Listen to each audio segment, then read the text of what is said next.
नमस्कार दोस्तों और स्वागत है आपका श्री कृष्ण कथा की हमारी इस खास सीरीज में।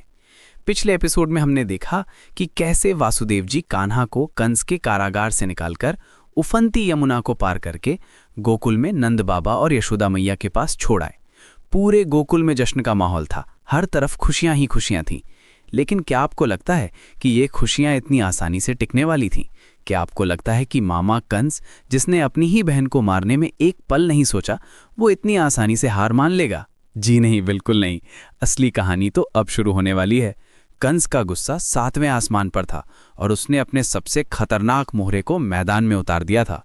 कौन था वो और क्या करने वाला था? चलिए आज के एपिसोड में इसी रहस्य से पर्दा उठाते हैं।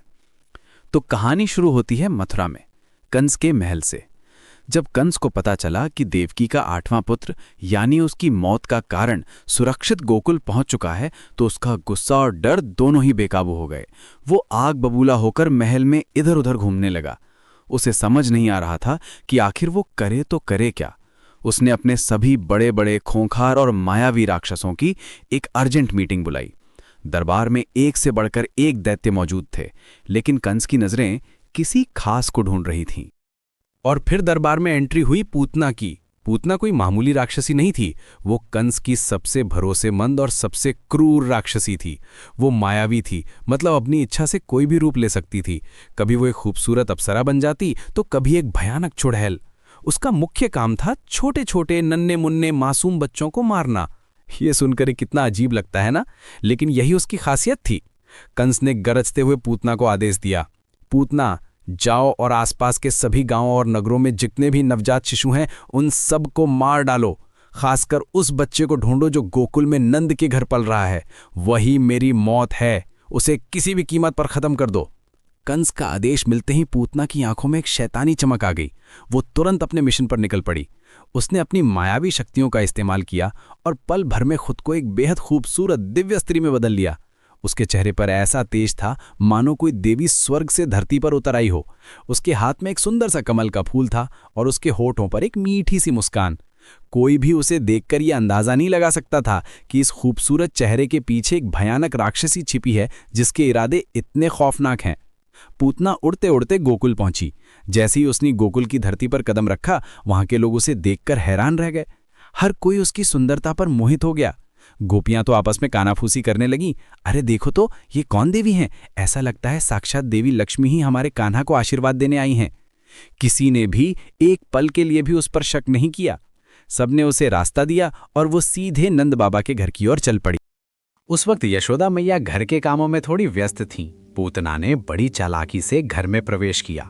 उसकी मीठी मीठी बातें सुनकर और उसका सुंदर रूप देखकर यशोदा और रोहिणी भी उस पर मोहित हो गईं। उन्हें लगा कि ये कोई बहुत ही पुण्यात्मा स्त्री है जो उनके लल्ला को आशीर्वाद देने आई है। पूतना धीरे धीरे उस पालने के पास पहुंची जिसमें नन्हे से कृष्ण सो रहे थी।